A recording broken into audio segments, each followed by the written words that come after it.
بسم اللہ الرحمن الرحیم وقل رب زدنی علما. السلام علیکم ورحمۃ اللہ. مولانا صاحب کیا حال چال ہیں آپ کے؟ الحمدللہ اللہ کا شکر ہے. اللہ آپ کو سلامت رکھے. اللہ آپ کو خوش اور رکھے. ہمارے تمام سامعین کو بھی. ماشاءاللہ بہت مہینوں کے بعد آپ کی دوبارہ سے آواز سنی. ایسا لگا کہ دل میں بالکل وہ پھلجڑیاں سی پھوٹ رہی ہیں. اللہ آپ کو سلامت رکھے. اللہ آپ کو خوش رکھے, صحت مند رکھے اور ہمیشہ مسکراتا رکھے. مولانا صاحب جزاکم اللہ خیر. اچھا مولانا صاحب, وہ کہتے ہیں کہ بھولی بسری یادوں میں یہ کہتے تھے کہ مولانا صاحب کبھی کبھی مسکرایا کرتے تھے. وہ کب تھا؟ کچھ دن یاد ہے آپ کو کب مسکرائے تھے لاسٹ ٹائم آپ؟ مسکرانا تو ہر دن چاہیے کیونکہ ہمارے نبی صلی اللہ علیہ وسلم کا یہی اسوہ تھا. سبحان اللہ. ایک صحابی کہتے ہیں کہ اللہ کے نبی صلی اللہ علیہ وسلم نے جب بھی مجھے دیکھا آپ مسکرائے.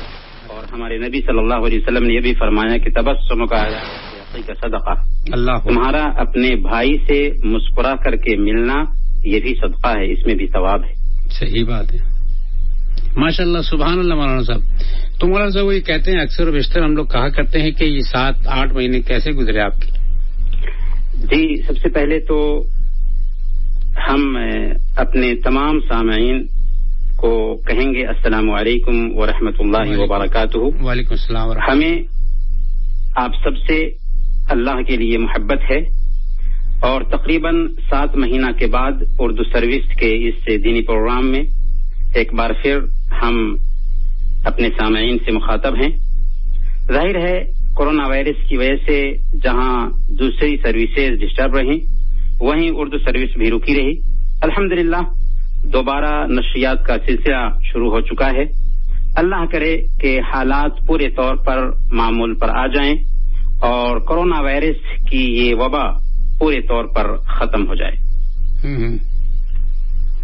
محترم بھائیوں اور بہنوں, اگر ہم 7 مہینہ پہلے سے اب تک کے حالات پر نظر ڈالیں تو ہمیں پتہ چلے گا کہ اس مدت میں کتنے ہمارے بھائی اور بہن ہم سے جدا ہو گئے, چاہے کورونا وائرس سے وفات پائے ہوں یا نارمل بیماری سے وفات پائے ہوں. بہت ساری عالمی شخصیات ہم سے بچھڑ گئیں جن میں سر فہرست قائد انسانیت سابق امیر کویت الشیخ صباح الاحمد جابر الصباح رحمہ اللہ ہیں. اللہ ان سب کو غریق رحمت کرے. آمین اللہم آمین. ان کی مغفرت فرمائے. آمین. ان کے درجات بلند فرمائے. آمین. ان کی قبر کو نور سے بھر دے اور انہیں جنت الفردوس کا مکین بنائے. آمین یا رب العالمین. یا رب العالمین. اس بیچ کچھ بھائی اور بہن کورونا پازیٹو ہوئے لیکن اللہ تعالیٰ نے انہیں شفا عطا فرمائی اور وہ صحت یاب ہو گئے. اللہ تعالیٰ انہیں بہترین اجر سے نوازے اور آئندہ ہر وبا اور بلا سے محفوظ رکھے. اور جو بھائی یا بہن ابھی بھی بیمار ہیں اللہ تعالیٰ انہیں شفائے عاجلہ کاملہ نصیب فرمائے. رہے وہ لوگ جو ابھی تک اس وبا سے محفوظ ہیں انہیں اللہ کا شکر ادا کرنا چاہیے اور ہمیشہ دعا کرنی چاہیے کہ وہ آئندہ بھی محفوظ اور صحت یاب رہیں. کچھ بھائی جو اپنے ملک گئے تھے اور کورونا کی وجہ سے اب تک ان کی واپسی ممکن نہ ہو سکی ہے اور کچھ بھائیوں کی ملازمت بھی متاثر ہوئی کورونا کی وجہ سے, ہم دل سے دعا کرتے ہیں کہ اللہ تعالیٰ ان کی مدد فرمائیں اور ان سب کا حامی اور ناصر ہو. ماشاءاللہ سبحان. عبداللہ بھائی, کورونا وائرس کی مناسبت سے ہم کچھ باتیں عرض کرنا چاہیں گے. عطا ہو. کورونا وائرس نے ہمیں بہت کچھ سکھایا ہے. بحیثیت مسلمان ہمیں کورونا وائرس کے اسباب پر غور کرنا چاہیے اور اپنی زندگی میں سدھار لانا چاہیے. اس وائرس کے اسباب میں سب سے اہم سبق یہ ہے جس کی طرف آج ہم اپنے سامعین کی توجہ مبذول کرانا چاہتے ہیں کہ اس وائرس نے ہمیں اسلام کی عظمت سمجھائی ہے, اسلام کی بیوٹی سمجھائی ہے کہ اسلام ہر زمانے کے لیے ہے, ہر جگہ کے لیے ہے اور ہر حالت میں اسلام ہماری پوری رہنمائی کرنے کی صلاحیت رکھتا ہے. جی ہاں, اسلام ماڈرن ہے اور اپ ٹو ڈیٹ ہے. ماڈرن اتنا کہ دنیا کی ساری ماڈرنیٹی اسلام کی ماڈرنیٹی کے سامنے فیل ہے اور اپ ٹو ڈیٹ اتنا کہ اس کے کسی بھی قانون میں ایکسپائری ڈیٹ آپ کو نہیں ملے گا. صحیح بات. آئیے دیکھتے ہیں کورونا وائرس میں اسلام کی ماڈرنیٹی کیسے جھلکتی ہے. ذرا غور کیجیے، کورونا وائرس جیسی نہایت حقیر اور معمولی مخلوق نے ساری دنیا کو عاجز اور درمادہ کر رکھا ہے. اس پر کنٹرول پانا تو دور کی بات ہے، اب تک دنیا اپنی ساری انرجی کھپانے کے باوجود اس کا ویکسین تک تیار نہیں کر پائی ہے. اس چھوٹی سی مخلوق پر قابو پانے سے انسان عاجز کیوں ہے؟ اس لیے کہ دنیا اپنی پوری طاقت لگانے کے باوجود ایک مکھی بھی پیدا نہیں کر سکتی. یہ کیا ہے؟ یہ دراصل اللہ کی عظمت کی دلیل ہے. واللہ غالب علی امرہ ولکن اکثر الناس لا یعلمون. اللہ اپنے معاملے پر غالب ہے لیکن اکثر لوگ جانتے نہیں ہیں. کورونا وائرس نے اللہ کی عظمت کھل کر کے دکھلا دی ہے. بیماری ایک ہے، ڈاکٹر ایک ہے، ہاسپٹل ایک ہے، کوئی شفا پا کر نکلتا ہے اور کسی کی لاش باہر آتی ہے. یہ اس بات کی دلیل ہے کہ رب کے سامنے سب عاجز اور بے بس ہیں. کوئی کاہن، کوئی نجومی انسان کو شفا نہیں دے سکتا. اس دنیا پر صرف رب کا تصرف ہے. وہ جو چاہے گا وہی ہوگا، جو نہ چاہے گا وہ نہیں ہو سکتا. الا لہ الخلق والامر. یاد رکھو، اللہ کے لیے خاص ہے خالق ہونا اور اللہ کے لیے خاص ہے حاکم ہونا. کورونا وائرس نے ہمیں اللہ کی عظمت کی یاد دلائی.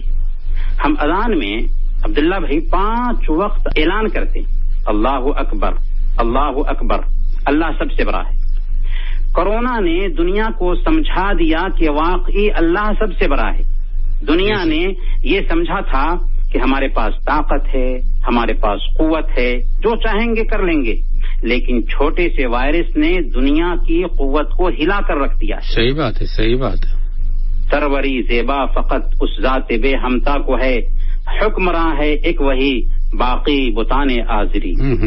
واہ. کورونا وائرس نے ہمیں سکھایا ہے کہ انسان چاہے کتنی بھی ترقی کر لے بہت پست، عاجز اور کمزور ہے. اللہ تعالیٰ نے فرمایا وَخُلِقَ الْإِنسَانُ ضَعِيفًا. انسان بہت کمزور پیدا کیا گیا ہے. ڈھانچے کے اعتبار سے کمزور ہے کہ معمولی بیماری اسے ہلا کر رکھ دیتی ہے. علم کے اعتبار سے کمزور ہے کہ اتنی چھوٹی سی مخلوق کورونا کا علاج انسان اب تک نہیں ڈھونڈ پایا ہے. کیا یہ اس بات کی دلیل نہیں کہ ایک رب ہے جس سے دنیا آج غافل ہے؟ آج اسے پہچاننے کی ضرورت ہے. اگر وہ چاہے تو چند منٹوں میں دنیا کی ساری رونق کو تباہ کر دے. کیا یہ وقت نہیں ہے کہ ہم اپنے رب کو پہچانیں اور اس دنیا کے لیے اس نے جو نظام اور قانون بنایا ہے اس پر غور کریں؟ یہ زمین اس لیے نہیں بنائی گئی تھی کہ انسان یہاں پر اپنی مرضی چلائے، جیسے چاہے زندگی گزارے، بلکہ یہاں پر انسان کو اس لیے بسایا گیا تھا کہ انسان خالق کی مرضی کے مطابق زندگی گزارے. انسان کا کام تھا کہ اس دھرتی پر اپنے مقصد کو سمجھتا، جو مقصد دے کر کے ایک انسان کو پیدا کیا گیا تھا، اپنے خالق کے نظام کو پہچانتا، اس کے قانون کو اپنی زندگی میں لاگو کرتا. لیکن انسان نے اپنے خالق سے منہ موڑا، اس کے قانون کو بھلا دیا، زندگی گزارنے کا نیا قانون بنایا، زمین کو فتنہ و فساد سے بھر دیا.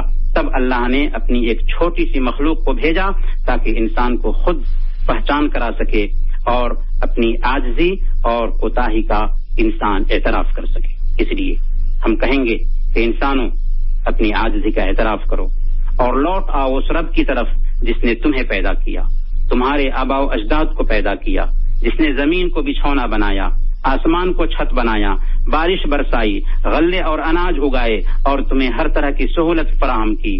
یہ سب اس لیے کیا تاکہ تم اس کی مانو، اس کے قانون کو فالو کرو. فلا تجعلوا للہ اندادا وانتم تعلمون. جب تم جانتے ہو کہ سب کچھ اوپر والے نے کیا ہے تو پھر تم نیچے والوں کے سامنے ماتھا کیوں جھکاتے ہو؟ اسی کی دھرتی پر رہتے ہوئے، اسی کی ہوا میں سانس لیتے ہوئے، اسی کی نعمتوں میں پلتے ہوئے اسی کے قانون سے بغاوت کیوں کر رہے ہو؟ جس کا کھاتے ہو اسی کے خلاف چلتے ہو. اپنی ناکامی کا اعتراف کرو اور لوٹ آؤ اللہ کے پاکیزہ دین کی طرف، اس کے آخری رسول محمد صلی اللہ علیہ وسلم کی پاکیزہ تعلیم کی طرف اور اس کی آخری کتاب قرآن کریم کی طرف۔ کورونا وائرس نے ہمیں توکل کا صحیح مفہوم سمجھا دیا ہے۔ توکل کا مطلب یہ نہیں ہوتا ہے کہ بچاؤ کو نظر انداز کر دیں، اسباب اختیار کرنے کے ساتھ اصل میں اللہ پر بھروسہ کرنے کا نام توکل ہے۔ کتنے لوگ یہ سوچتے ہیں کہ احتیاط نام کی کوئی چیز نہیں ہوتی، اصل میں یہ جہالت ہے، دین سے ناواقفیت کا نتیجہ ہے۔ یاد رکھیں، حفاظتی تدابیر اختیار کرنا شرعی حکم ہے، یہ دین کا حصہ ہے، یہی نبی صلی اللہ علیہ وسلم کا اسوہ ہے اور یہی حقیقی توکل ہے۔ یہاں ہماری شریعت کی عظمت نکھر کر سامنے آتی ہے کہ ہماری شریعت نے ہمیں بچاؤ اختیار کرنے کی ترغیب دی۔ قرآن نے کہا وَلَا تَقْتُلُوا أَنفُسَكُمْ إِنَّ اللَّهَ كَانَ بِكُمْ رَحِيمًا، اپنے آپ کو قتل مت کرو، بے شک اللہ تم پر بہت مہربان ہے۔ اور صحیح بخاری کی روایت کے مطابق اللہ کے نبی صلی اللہ علیہ وسلم نے فرمایا فر من المجذوم فرارک من الاسد، اور ہی سے ایسے بھاگو جیسے تم شیر سے بھاگتے ہو۔ عبداللہ بھائی، لوگ پوچھتے ہیں کہ کرونا وائرس میں ہاتھ ملانا چاہیے یا نہیں ملانا چاہیے؟ صحیح کہہ رہے ہیں، بالکل۔ لیکن آج سے 1450 سال پہلے ہمارے نبی صلی اللہ علیہ وسلم کا اسوہ ہمارے پاس پایا جاتا ہے۔ صحیح مسلم کی روایت ہے، شرید بن سوید الثقفی رضی اللہ تعالیٰ عنہ بیان کرتے ہیں کہ بنو ثقیف کے ایک وفد میں ایک کوڑھی تھا، اللہ کے رسول صلی اللہ علیہ وسلم نے اس سے اپنے ہاتھ پر بیعت نہیں کی، سارے لوگوں سے بیعت کی لیکن اس سے ہاتھ ملا کر کے بیعت نہیں کی، بلکہ آپ نے اس تک خبر بھیجا کہ میں نے تم سے بیعت لے لی ہے، تم لوٹ جاؤ۔ یہ ہے اسباب اختیار کرنا، بچاؤ کے اسباب اختیار کرنا۔ صحیح، بہت اچھی بات کی، بہت اچھی بات۔ بخاری اور مسلم کی ایک روایت ہے لا یوردن ممرض علی مصح، بیمار اونٹ تندرست اونٹ میں نہ لائے جائیں۔ اور موطا امام مالک کی بھی یہ روایت ہے لا ضرر ولا ضرار، نہ نقصان پہنچانا ہے اور نہ نقصان اٹھانا ہے۔ آخر بیمار اونٹ کو تندرست اونٹ میں کیوں نہ لایا جائے؟ تاکہ بیماری سے بچا جا سکے، وائرس منتقل نہ ہو سکے۔ اور تعاون کے بارے میں بخاری اور مسلم کی حدیث ہے، اللہ کے نبی صلی اللہ علیہ وسلم نے فرمایا اذا سمعتم به بأرض فلا تقدموا عليه واذا وقع بأرض وانتم بها فلا تخرجوا فرارا منه، جب تم سنو کہ کسی سرزمین میں تعاون ہے تو وہاں مت جاؤ، اور اگر تمہیں کسی سرزمین میں تعاون کے بارے میں پتہ چلے اور وہاں تم ہو تو وہاں سے بھاگ کر مت نکلو۔ صحیح۔ یہ بچاؤ اختیار کرنے سے متعلق اسلام کی عظیم تعلیمات ہیں، جنہیں سن کر اور پڑھ کر آج کے غیر مسلم ریسرچ اسکالرز بھی حیرت میں ہیں، حیران ہیں۔ کورونا نے آج انسانیت کو سکھایا ہے کہ اسے کیسے چھینکنا اور کھانسنا ہے، آج لوگوں نے سیکھا ہے، جبکہ ہمارے قائد اور ہمارے نبی نے بہت پہلے اس کی رہنمائی کر دی تھی۔ سنن ابی داؤد کی روایت ہے، حضرت ابو ہریرہ رضی اللہ تعالیٰ عنہ بیان کرتے ہیں کہ اللہ کے رسول صلی اللہ علیہ وسلم جب چھینکتے تھے تو اپنے منہ پر اپنا ہاتھ یا اپنا کپڑا رکھ لیتے تھے اور آواز کو پست کرتے تھے، کیوں کہ دوسروں کو تکلیف نہ ہو۔ یہ آپ کا اسوہ تھا اور ہمیں اللہ کے نبی صلی اللہ علیہ وسلم کے اسوہ کو ہمیشہ اپنانے کی ضرورت ہے۔ کورونا وائرس نے انسانوں کو ہائیجین یعنی صفائی ستھرائی پر دھیان دینے کی تعلیم دی ہے، آج لوگ سمجھ پائے ہیں، جبکہ ہماری شریعت نے آج سے 1450 سال پہلے صفائی ستھرائی پر زور دیا تھا۔ آپ صلی اللہ علیہ وسلم نے فرمایا تھا الطہور شطر الایمان، پاکی صفائی آدھا ایمان ہے۔ اسلام نے ہاتھ صاف کرنے پر زور دیا، کھانے سے پہلے ہاتھ دھونے کی تعلیم دی، قضاء حاجت کے بعد استنجا کا حکم دیا، پانی پیتے وقت برتن میں سانس لینے سے منع کیا، بالوں کو صاف رکھنے اور سنوارنے کا حکم دیا، بال تراشنے کا حکم دیا، بغل کے بال صاف کرنے کا حکم دیا، منہ کی صفائی کے لیے مسواک کا حکم دیا، 5 وقت کی نمازوں سے پہلے ظاہری اعضاء کو دھونے کا واجبی حکم دیا، درخت لگانے کی ترغیب دی، شراب نوشی اور سگریٹ نوشی سے روکا، کھانے پینے کے برتنوں کو ڈھانپ کر رکھنے کا حکم دیا۔ یہ ساری تعلیمات انسانیت کی حفاظت کے لیے ہیں۔ تو عبداللہ بھائی، اس تفصیل سے ہمیں سمجھ میں آ گیا ہوگا کہ کیسے کرونا وائرس نے دنیا کے انسانوں کو اسلام کی عظمت سمجھائی. اللہ تعالیٰ ہم سب کو اسلامی تعلیمات کو سمجھنے اور اس پر عمل کرنے اور اس کے مطابق اپنے بچوں کی تربیت کرنے کی توفیق عطا فرمائے. اللہم آمین. مولانا صاحب بہت اچھی کرونا وائرس کے خاص طور پر اسلام کی روح سے آپ نے ایک اچھی ترجمانی کی, بہت زبردست, بہت اچھا لگا. اور ایک تھوڑا سا وقفہ لیں گے سامنے کریں, اس کے بعد ہم اپنے کالر کا سلسلہ بھی شروع کریں گے. کچھ سوالات کے جوابات مولانا صاحب لیں گے, اس کے بعد کچھ سوالات میرے پاس بھی جو مولانا صاحب سے کرنے بہت ضروری باقی ہیں, مگر ایک چھوٹے سے وقفے کے بعد. هذا القرآن يوحدنا لطريق الخير يوجهنا الله تعالى ورسول الله معلمنا. جیسا باتیں جن سے زندگی سنورتی ہے, اس میں ایک دفعہ پھر استقبال ہے. مولانا صفات عالم محمد زبیر ہمارے ساتھ موجود ہیں. مولانا صاحب کچھ کالرز بھی لیتے ہیں, ان کے جوابات دیں گے, اس کے بعد پھر ہم اس پروگرام کو تھوڑا سا اور آگے بڑھائیں گے. ٹھیک ہے مولانا صاحب؟ بالکل. ہمارے ساتھ ایک کالر ہیں. ہیلو, السلام علیکم ورحمۃ اللہ وبرکاتہ. وعلیکم السلام ورحمۃ اللہ وبرکاتہ. کیا نام ہے آپ کا؟ ارے عبداللہ بھائی, اگر آپ نے پہچانے ہیں تو کون پہچانے گا؟ فیاض بھائی آپ کو کون نہیں پہچانے گا؟ عبداللہ بھائی, ارے بھائی بڑی بے چینی ہو رہی تھی, میرے تو بولا یار ادھر فون نہیں لگ رہا ہے اور ریڈیو نہیں چالو ہو رہا ہے. ابھی میں کل دیکھا تو چالو ہوا, نے بولا یار الحمد للہ. مولانا صاحب سے کیا پوچھیں گے فیاض بھائی؟ مولانا صاحب سے تو پہلے بہت بہت مولانا صاحب برکاتہ. ہاں جی مولانا صاحب, آپ سے تو ہمارے کو بہت زندگی میں بہت زیادہ فائدہ ہوا اور انشاءاللہ چالو ہو گیا, اور آپ کی دعا سے انشاءاللہ ہم آپ کے نیک جذبات کی قدر کرتے ہیں. جی مولانا صاحب, کیا پوچھنا چاہیں گے آپ؟ آج تو یہ مین سلام دعا ہے, اور بس دعا کرو ابھی ہم لوگ کی ذرا لوگ اچھے رہے فیملی میں, اور یہ سب اللہ سلامت رکھے. ہاں مولانا صاحب بس. اور ہمارے ساتھ ایک کالر اور بھی ہیں. ہیلو, السلام علیکم. تو مولانا صاحب وہی بات ہے کہ ہم لوگ تھوڑا سا باتوں کا سلسلہ آگے بڑھائیں گے. آج کل کے حالات اور واقعات کی روشنی میں کچھ چیزیں لوگوں کو بتائی گئی. خاص طور پہ ایک سوال, بڑا مشکل سے سوال ہے کہ اگر جسمانی فاصلے کے ساتھ نماز ہوتی ہے تو مسجد میں جگہ کم پڑ جاتی ہے. اکثر دیکھا ہے نا آپ نے, بہت زیادہ فاصلے ہونے کی. بالکل. اور ایسی حالت میں کیا مسجد میں 2 دفعہ جمعے کی نماز قائم کی جا سکتی ہے؟ جی, اس سلسلے میں علماء کے اقوال پر غور کرتے ہیں تو پتہ چلتا ہے کہ اس سلسلے میں کچھ علماء کا یہ کہنا ہے کہ اگر مسجد تنگ پڑتی ہے تو کسی دوسری جگہ کی تلاش کی جائے. صحیح. چاہے کوئی رہائشی جگہ ہی کیوں نہ ہو, اور وہاں نماز جمعہ کا اہتمام کیا جائے, لیکن اسی مسجد میں دوسری جماعت نہیں کی جا سکتی, دوسری مرتبہ جمعہ کی نماز کا اہتمام نہیں کیا جا سکتا. ہاں, اور اگر ایسا بھی انتظام نہیں ہو پاتا ہے کہ کوئی رہائشی جگہ نہیں ملے تو ایسی حالت میں ظہر کی نماز پڑھی جائے گی.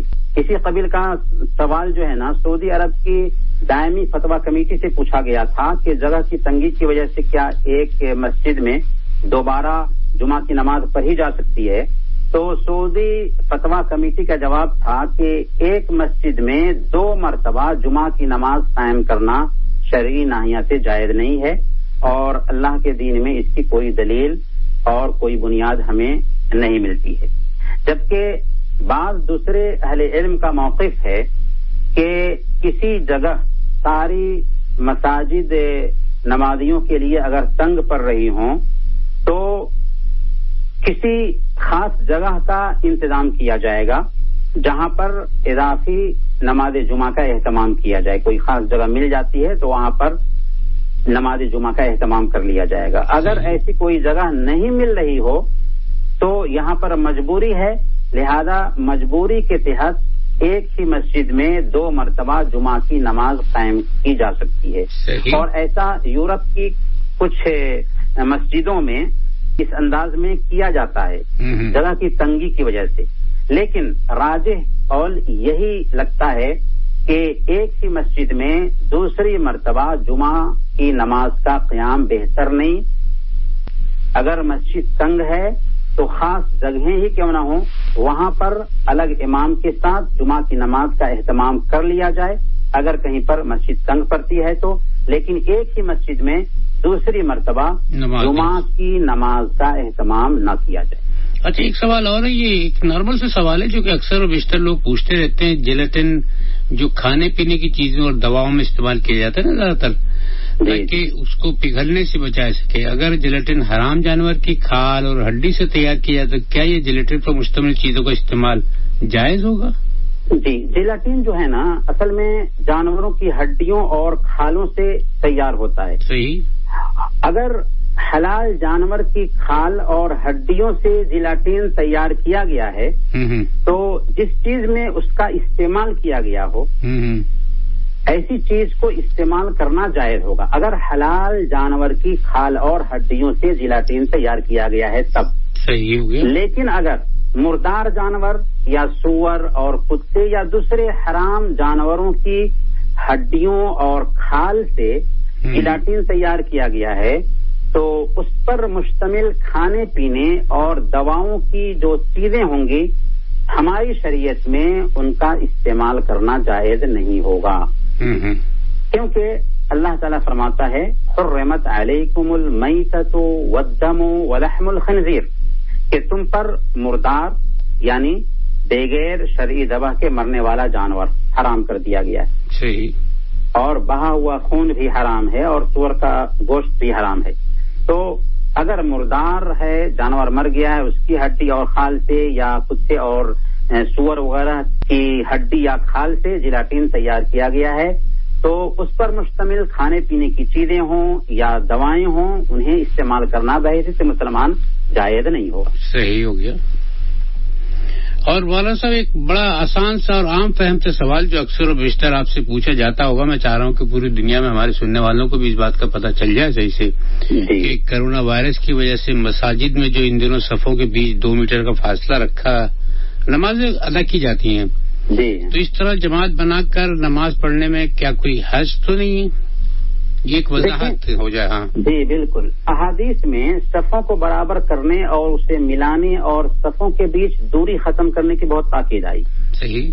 اللہ کے نبی صلی اللہ علیہ وسلم نے سنن ابی داؤد کی روایت کے مطابق بیان فرمایا کہ صفیں سیدھی کرو، اپنے کندھوں کو برابر کر لو، خالی جگہ کو پر کرو اور اپنے بھائیوں کے لیے نرمی اختیار کرو اور شیطان کے لیے خالی جگہ مت چھوڑو. اور آپ نے فرمایا کہ ومن وصل صفا وصلہ اللہ ومن قطع صفا قطعہ اللہ، کہ جو صف کو ملائے اللہ اس کو ملائے اور جو صف کو توڑے اللہ اس کو توڑ دے. اور صفوں کی درستگی میں 2 چیزیں آتی ہیں، دھیان میں رکھنا ہے کہ صفوں کی درستگی میں 2 چیزیں آتی ہیں. ایک ہے صفوں کو سیدھا اور برابر کرنا، ٹھیک ہے، کہ صفیں سیدھی اور برابر کی جائیں. اور دوسری چیز ہے ایک دوسرے سے مل کر کھڑے ہونا، ایک دوسرے کے قریب بالکل مل کر کے کھڑے ہونا اور ایک دوسرے کے بیچ خالی جگہ کو نہ چھوڑنا. صحیح. تو صفوں کو سیدھا اور برابر کرنا یہ جو پہلا نقطہ ہے یہ واجب. صحیح ہو گیا. اور صفوں کے بیچ کی خالی جگہ کو پر کرنا یہ مستحب اور افضل ہے. تو 2 چیز ہے، صفوں کو سیدھا اور برابر کرنا یہ واجب ہے اور صفوں کے بیچ کی جو خالی جگہ ہے اسے پر کرنا مستحب اور افضل ہے. صحیح. یہ قاعدہ سمجھنے کے بعد اب ایک اہم مسئلہ پر دھیان دیجیے. 2 مسئلہ یہاں پر دھیان دینا ہے. سب سے پہلے اگر کوئی آدمی مسجد میں آتا ہے، صف مکمل ہو چکی تھی، وہ پیچھے میں اکیلے نماز پڑھتا ہے، صف مکمل ہو چکی تھی، پیچھے میں اکیلے نماز پڑھتا ہے تو علماء کا کہنا ہے کہ اس کی نماز اکیلے ہو جائے گی کیونکہ صف مکمل ہو چکی تھی اور آگے سے کسی کو کھینچ نہیں سکتا. تو اگر اکیلے نماز پڑھ لیتا ہے تو اس کی نماز ہو جائے گی. ٹھیک ہے. اسی طریقے سے ایک اور مسئلہ ہے کہ ایک عورت ہے، اکیلی ہے اور وہ مرد کے پیچھے اکیلی نماز پڑھتی ہے. مثال کے طور پر اس کا شوہر ہے اور اپنے شوہر کے پیچھے وہ اکیلی نماز پڑھتی ہے تو اس کی نماز ہو جاتی ہے اور اسے جماعت کا ثواب ملتا ہے. صحیح بخاری کی روایت سے اس کی وضاحت ملتی ہے ہمیں. تو جب عذر کی وجہ سے ایک آدمی کی صف کے پیچھے اکیلے نماز ہو جاتی ہے اور ایک عورت کی مرد کے پیچھے اکیلے نماز ہو جاتی ہے. دھیان میں رکھیے گا, بہت اچھی بات کی, بہت اچھی. کی وجہ سے ایک آدمی کی صف کے پیچھے اکیلے نماز ہو جاتی ہے اور ایک عورت کی مرد کے پیچھے اکیلے نماز ہو جاتی ہے اور اسے جماعت کا ثواب ملتا ہے. تو کرونا وائرس کی وجہ سے 2 میٹر کی دوری پر ادا کی جانے والی نماز بھی صحیح ہوگی. سبحان اللہ, سبحان اللہ مولانا صاحب, ماشاء اللہ, سبحان اللہ. یہ اصل میں مجبوری کی وجہ سے. صحیح. صفوں کی درستگی کو بعض علماء مستحب مانتے ہیں اور بعض علماء واجب مانتے ہیں. صحیح. لہذا اگر ہم مستحب مانیں گے تو نماز کے باطل ہونے کا کوئی سوال ہی پیدا نہیں ہوتا, اور اگر ہم صفوں کی درستگی کو واجب مانتے ہیں تب بھی ضرورت کی وجہ سے واجبات ساقط ہو جاتے ہیں. ہماری شریعت میں ہر چیز کا حل پایا جاتا ہے. قاعدہ ہے فَإِنَّ الْوَاجِبَاتِ تَسْقُطُ لِلْحَاجَةِ, ضرورت کی وجہ سے نماز کے جو واجبات ہیں وہ ساقط ہو جاتے ہیں. واجبات تو کیا, اگر نماز کی شرطیں ہیں یا نماز کے ارکان ہیں, نماز کی شرطوں اور ارکان کی ادائیگی سے ایک آدمی اگر عاجز ہو تو عاجز ہونے کی وجہ سے نماز کے ارکان اور نماز کی شرطیں بھی ساقط ہو جاتی ہیں. سبحان اللہ. کیونکہ اللہ کا فرمان ہے فاتقوا اللہ ما استطعتم, جس حد تک ہو سکے اللہ سے ڈرو. سبحان اللہ, سبحان اللہ. اس لیے کورونا کی وجہ سے صفوں کے بیچ فاصلہ رہ کر نماز جو پڑھی جاتی ہے یہ مجبوری کے تحت ہے, لہذا اس میں کوئی حرج کی بات نہیں. ماشاء اللہ, سبحان اللہ. مولانا صاحب بہت اچھی آپ نے وضاحت کر دی اس بات کی اور لوگوں کی یقیناً تسلی ہو گئی ہوگی. اور ہمارے ساتھ ایک کالر موجود ہیں, ان سے بات کر لیتے ہیں. ہیلو, السلام علیکم. السلام علیکم ورحمۃ اللہ وبرکاتہ. وعلیکم السلام. کون سا بات و رحمۃ اللہ وبرکاتہ. ہاں جی, نام تو میرا فاروق بھائی. آپ کی بہت دور سے آواز آ رہی تھی. ظاہر میں دور ہے تو دور سے ہی آئے گی. صحیح. جی فاروق بھائی, مولانا صاحب سے کیا پوچھیں گے؟ میں سب سے پہلے آپ سب کو مبارکباد دینا چاہوں گا. آپ کا بہت بہت شکریہ. الحمد للہ, ہمیں بھی مبارک اور آپ کو بھی مبارک ہے ریڈیو کو دوبارہ چاہتا ہوں. جی جی. تو مولانا صاحب کا طریقہ بیان بہت اچھا اور خوبصورت ہوتا ہے, بات اچھی لگتی ہے, ہم آپ کے نیک جذبات کی قدر دل پہ اثر کرتی ہے. تو جناب یہ پوچھنا ہے مولانا صاحب سے کہ وطر جو ہوتے ہیں یہ 3 ہے کہ 1 ہے, کس طرح پڑھنے ہیں, ان کا ذرا طریقہ بتا دیں. بہت زبردست. اب یہی پوچھ لیں گے مولانا صاحب سے. ٹھیک ہے فاروق بھائی, بہت شکریہ. بہت شکریہ. اللہ تعالیٰ آپ سب کو خوش رکھے. اللہ آپ کو بھی خوش رکھے. تو مولانا صاحب وہ وطر کا طریقہ پوچھ رہے ہیں کہ وہ دو رکعتیں ہیں یا 1 رکعت ہے, یعنی نیت جب باندھی جائے تو کس طرح سے باندھی جائے. جی جی جی. وطر کی نماز کے حوالے سے یاد رکھیں کہ وطر کی نماز کی تعداد 1 رکعت سے لے کر کے 11 رکعت تک ہے. 1 رکعت سے لے کر کے 11 رکعت تک وطر کی نماز پڑھی جا سکتی ہے, اور اس کا وقت عشاء کے بعد سے فجر کی اذان سے پہلے تک ہے. صحیح. اس بیچ میں وطر کی نماز پڑھی جا سکتی ہے. اچھا, اس نماز کی ادائیگی کا طریقہ کیا ہوگا؟ اگر کوئی آدمی 1 رکعت ادا کرتا ہے تب تو آسان سی بات ہے کہ جیسے وطر کی نماز ادا کرنی ہے وہ ادا کر لے. اگر ایک آدمی 3 رکعت ادا کرتا ہے تو اس کا 2 طریقہ حدیث میں آیا ہے. ایک طریقہ یہ ہے کہ 2 رکعت پڑھنے کے بعد سلام پھیر دیں اور پھر تیسری رکعت علیحدہ ادا کریں. اور دوسرا طریقہ یہ ہے کہ 2 رکعت پڑھنے کے بعد تشہد نہ کریں اور تشہد کیے بغیر کھڑے ہو جائیں اور تیسری رکعت ادا کرنے کے بعد ایک ہی ساتھ تشہد کر کے سلام پھیریں. صحیح. تو یہ 2 طریقے ہیں جو حدیث سے ثابت ہیں. البتہ مغرب کی نماز کے جیسے وطر کی نماز کو نہیں بنانا ہے, کیونکہ سنن بیہقی کی روایت میں باضابطہ اللہ کے نبی صلی اللہ علیہ وسلم نے بیان فرمایا وَلَا تُشَبِّهُ بِصَلَاةِ الْمَغْرِبِ, کہ وطر کی نماز کو مغرب کی نماز کے جیسے مت پڑھو جیسے مغرب کی نماز میں تشہد کرنے کے بعد پھر کھڑے ہوتے ہیں, ویسے کرنے کی بجائے ہم 2 رکعت پڑھنے کے بعد سیدھا کھڑے ہو جائیں گے اور تیسری رکعت کے بعد تشہد کریں گے. یا پھر یہ ہے کہ 2 رکعت پڑھنے کے بعد سلام پھیر دیں اور پھر 1 رکعت علیحدہ ادا کریں. امید کے سوال کا جواب واضح ہوگا. بہت بہت شکریہ مولانا صاحب. اور ایک سوال اور تھا, بہت آسان سا سوال, میں سوچ رہا تھا ایک چھوٹے سا سوال, اب اتنا ٹائم مل گیا ہمیں تو اس پہ بھی کر لوں کہ کچھ لوگ جب نماز کی بات ہو رہی ہے فرض اور سنت نمازوں سے فارغ ہونے کے بعد دعا کرنا چاہتے ہیں تو علیحدہ سجدہ کرتے ہیں اور پھر اس پہ دعا کرتے ہیں, کیا ایسا حدیث سے ثابت ہے؟ اصل میں ہمیں خیال یہ کرنا ہے کہ دعا کرنے کے لیے جو طریقہ بتایا ہے ہمارے نبی صلی اللہ علیہ وسلم نے وہی طریقہ ہم اختیار کریں گے. یہ سجدہ ایک طرح سے عبادت ہے اور عبادت ویسی ہی کرنی ہے جیسے ہمارے نبی صلی اللہ علیہ وسلم نے بتایا ہے. سجدہ نماز میں مشروع ہے یا کسی خاص سبب سے کرنے کا حکم آیا ہے، جیسے اگر کوئی آدمی سجدے سہو کرتا ہے، سجدے تلاوت کرتا ہے یا سجدے شکر ادا کر رہا ہے تو اس کی گنجائش ہے.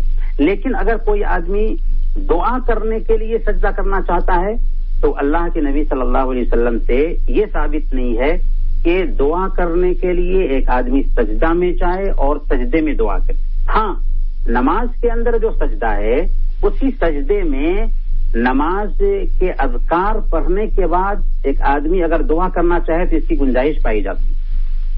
لیکن الگ سے سجدہ کرنا تاکہ اس میں دعا کی جائے یہ اللہ کے نبی صلی اللہ علیہ وسلم سے ثابت نہیں، بلکہ اللہ کے نبی صلی اللہ علیہ وسلم سے ثابت یہ ہے کہ دعا کرنے کے لیے ہاتھ اٹھایا جائے. صحیح، ہاتھ اٹھا کر کے دعا کریں. سنن ابی داؤد کی روایت ہے، اللہ کے نبی صلی اللہ علیہ وسلم نے فرمایا کہ ان ربکم تبارک و تعالی حی کریم یستحی من عبده اذا رفع یدیہ الیہ ان یردہما صفرا، کہ تمہارا رب بڑی شرم والا اور بڑے کرم والا ہے، اس کو اس بات سے شرم آتی ہے کہ اس کا بندہ اس کے آگے ہاتھ پھیلائے اور وہ ان کو خالی ہاتھ لوٹا دے. اللہ کو شرم آتی ہے کہ بندہ ہاتھ اٹھا رہا ہے اور اس کو کیسے خالی ہاتھ لوٹا دے.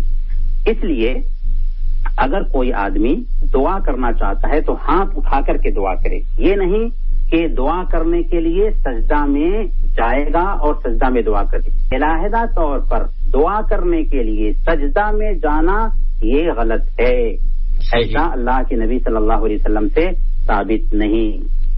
اللہ کے نبی صلی اللہ علیہ وسلم نے صحیح بخاری اور مسلم کی روایت کے مطابق بیان فرمایا من احدث فی امرنا ھذا ما لیس منہ فہو رد، جس نے ہماری شریعت میں کوئی نئی چیز ایجاد کی جو اس میں سے نہیں ہو وہ مردود ہے. اور صحیح مسلم کی روایت میں ہے اللہ کے نبی صلی اللہ علیہ وسلم نے فرمایا من عمل عملا لیس علیہ امرنا فہو رد، جس نے کوئی ایسا عمل کیا جس پر ہمارا حکم نہ ہو وہ مردود ہے. اچھا مولانا صاحب، ایک بہت اچھا سا پیارا سا سوال ایک ذہن میں آیا کہ ہم اپنے بچوں کو، آنے والی نسلوں کو اپنے پیارے نبی حضرت محمد مصطفیٰ صلی اللہ علیہ وآلہ وسلم سے اظہار محبت پیدا کرنے کا کس طرح سے ان کو سمجھائیں، کیسے سمجھایا جائے؟ جی، یہ بہت ہی اچھا سوال ہے.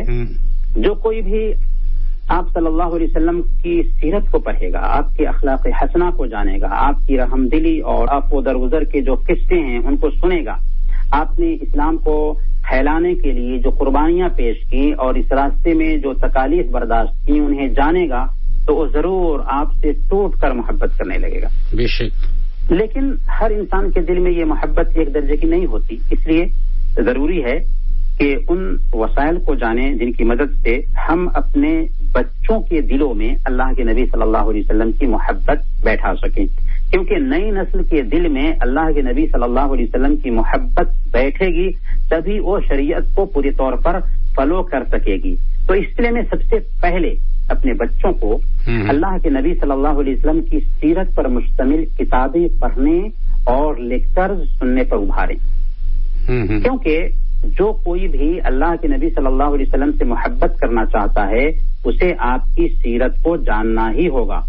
آپ کی سیرت کی جانکاری اگر نہ ہو تو آپ صلی اللہ علیہ وسلم سے جذباتی محبت تو پیدا ہو سکتی ہے لیکن پائیدار محبت دل میں نہیں بیٹھ سکتی. اس لیے بچوں کے لیے سیرت کی جو کتابیں تیار کی گئی ہوں انہیں خریدیں اور بچوں کو پڑھنے کے لیے دیں.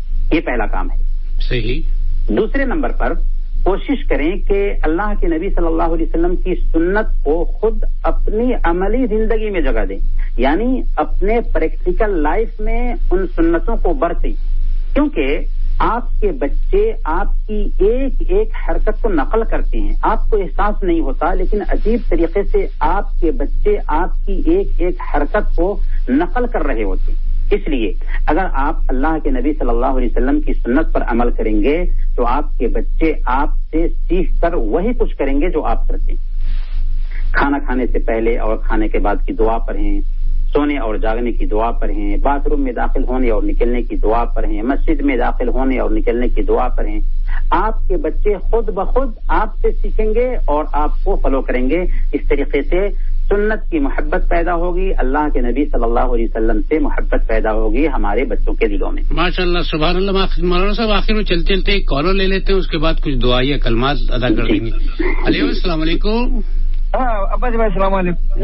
وعلیکم السلام. میں تھوڑا صدقے کے بارے میں پوچھنے کا مولانا صاحب سے بیان کرتا. بولیے، صدقے کے بارے میں کیا پوچھیں گے؟ سر جی، وہ جیسے اگر ہم کو بکرا کرنے کا ہے کہ گوشت کس کو بانٹ سکتے؟ جو صدقے کا گوشت وائف کے نام کا گوشت کا کس کو بانٹنا چاہیے؟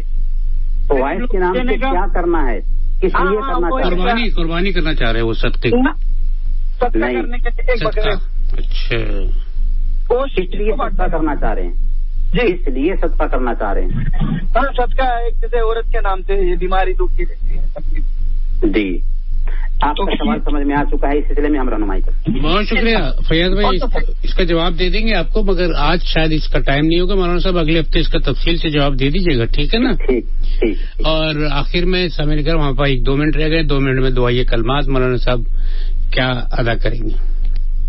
جی، اگر ہم چاہیں تو مختصر ان کے سوال کا جواب. ہاں، ہمارے پاس 1.5 منٹ ہے تقریباً. ہاں، بس ہم یہ کہہ دیتے ہیں کہ بھائی یہ جو سوچتے ہیں کہ صدقہ دینا ہے جان کا، یہ سوچ غلط ہے. صدقہ اگر کرنا چاہتے ہیں تو یوں ہی صدقہ کر سکتے ہیں. غریب کو بکرا کی ضرورت نہیں ہے نا، غریب کو چاول کی ضرورت ہے، غریب کو اناج کی ضرورت ہے. آپ غریب کو اناج دیجئے، چاول دیجئے، بکرا ہی صدقہ کیوں کرنا چاہ رہے ہیں آپ؟ صحیح. یہ غلط تصور ہے جو عام طور پر لوگوں میں پایا جاتا ہے. بلکہ اس سلسلے میں ہم تفصیل بیان کریں گے اگلے ہفتہ اگر ممکن ہو سکے تو انشاءاللہ. اخیر میں ہم اپنے تمام بھائیوں اور بہنوں کے شکر گزار ہیں کہ انہوں نے ہماری باتیں سنی اور ہماری باتوں پر دھیان دیا. انہی چند کلمات کے ساتھ ہم اپنی بات ختم کرتے ہوئے اللہ رب العالمین سے دعا کرتے ہیں کہ جو بھائی یا بہن کرونا وائرس کے شکار ہیں، اللہ تعالیٰ انہیں شفائے عاجلہ کا عمل فرمائے. جو بھائی یا بہن پریشان حال ہیں، اللہ تعالیٰ ان کی پریشانی کو دور فرمائیں. جو بھائی بے روزگار ہیں، اللہ تعالیٰ انہیں حلال روزی عطا فرمائیں. اور جو لوگ اس دنیا سے گزر چکے ہیں، اللہ تعالیٰ ان کی قبر کو نور سے بھر دے، انہیں جنت الفردوس کا مکین بنائیں اور ہم سب کو زندہ رکھے تو ایمان پر زندہ رکھے اور وفات دے تو ایمان پر وفات دے. وصلی اللہ علی نبینا محمد وعلی